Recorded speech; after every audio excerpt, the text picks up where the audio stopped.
Good afternoon, everyone. I'm Mike. I'm Senior Advisor at Fincom, and this is Sheila, our VP of Sales and Marketing. What we're doing at Fincom is bringing to market the world's first truly real-time compliance search capability.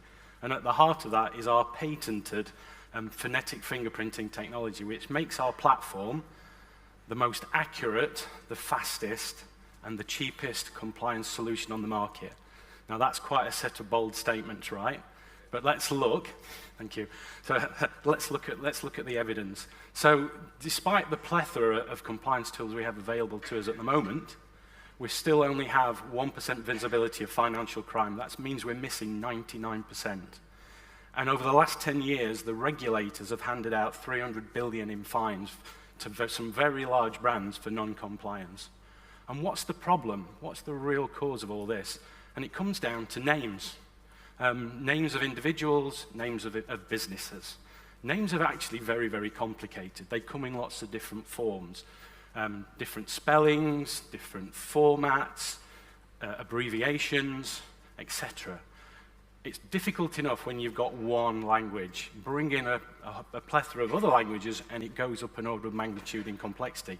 Bring in other alphabets and it becomes impossible until now. And over to Sheila for the demo.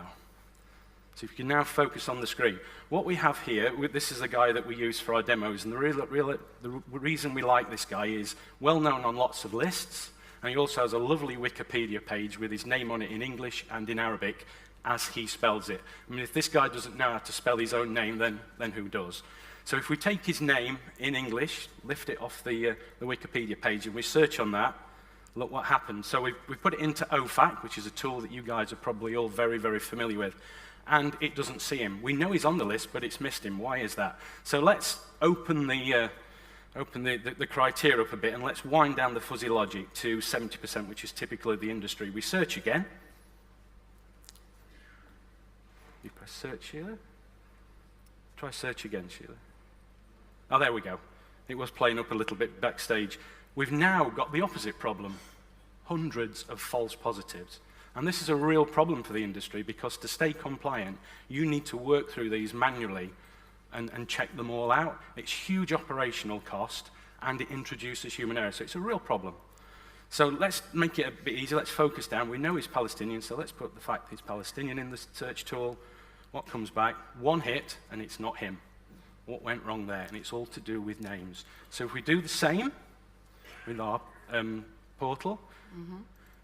What's happened there? So if we put Khaled Michelle in there, the couple of things to note here as well is we can also search on initials. This is pretty unique in our capability. We can also search on individuals or businesses, and you can see there.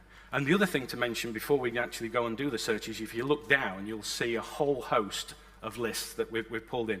If you're sad enough to count this up, which we did, you've got about 40 billion variants that we're going to search across. So when people ask us about scale, we show them this demo and that question goes away. So Sheila, you hit the submit button. Bang. There we are. 2 hits. And what you'll notice is the spelling is different. There's a difference in formatting there, so the surname comes before the Christian name, so that fooled it. So it's found on 2 lists, and the reason that OFAC missed it is because the spelling was different. Obviously, we picked that up. Okay, so and while we're showboating, right, let's do something that is pretty amazing. So let's take his name in Arabic, in a different alphabet, and let's do the same search. And make sure you've got the country Palestine. Any ideas what's going to happen here? Exactly the same result. So that is pretty unique. Okay, so you're probably wondering how our phonetic fingerprinting technology works.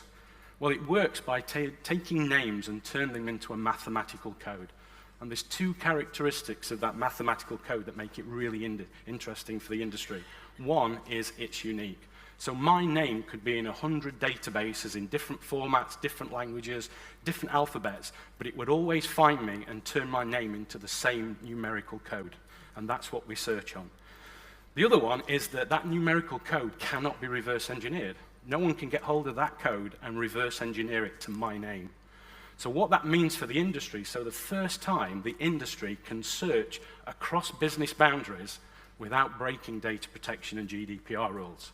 In fact, when we've been talking to banks, we've been talking to lots of them, we've been talking about AML and GDPR and transaction monitoring. But they've actually said to us, actually, could you fix a more fundamental problem? You know, we've got to get our own data in check. So this is the subject of the next demo. So let's show you this. So what we're doing here, if you just scroll down a little bit, Sheila, there we go. So what we're doing is we're simulating an employer of the RBS group. Let's say I'm a Coots person, and I want to search across all the databases in our group, you know, the overall group, the RBS group. I can't do it at that moment because of GDPR. With Fincom, we can, because we're actually exchanging a code that's got no identifiable information in it. So if we run that query, Sheila, what we have, and you see the numerical code? That's the numerical code that's been generated for that person, Matty Phuket.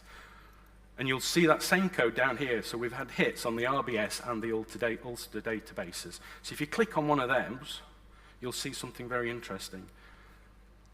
The spelling of Matty Phuket is very different, but we've still found him. Anyway, so in summary, you know, I said earlier that we're the most attractive, we're the most accurate. We've proved that. I've said that we're the fastest. You've seen how quickly we perform at scale. I also said we're the cheapest, but as we're running out of time, we won't talk about that now. You'll just have to come and see us at booth 126 after the break. But all joking aside, there are some of you guys in the room that live this day in, day out. And if you do, you will have realized that what you've seen here is game-changing. So please come and talk to us. We've got the answer to those problems. Ladies and gentlemen, thank you for your attention.